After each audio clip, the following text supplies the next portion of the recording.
Meron tayong pasahero kanina. Pero bago ko nakuha yung ano niya, yung booking niya, meron pa akong sakay. So nag-ano siya sa akin, nag-chat dun sa sa Grab application, yung passenger app. Sabi niya hello, tapos sabi ko good AM po. Tapos tinatanong niya sa akin kung anong oras daw yung ETA ko. Sabi ko i-drop ko muna yung passenger ko kasi hindi ko makikita kung anong oras yung ETA ko papunta sa sa pick up location ko dun sa kanya. Tapos nung nag-drop ko na yung pasahero ko, sabi ko sa kanya 7:02 po. Tapos sabi niya okay. Tapos nung papunta na ako sa pick up location niya.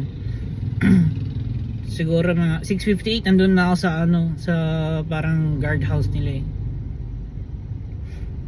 Tapos before 7 or saktong 7 andun na ako sa pinaka lobby.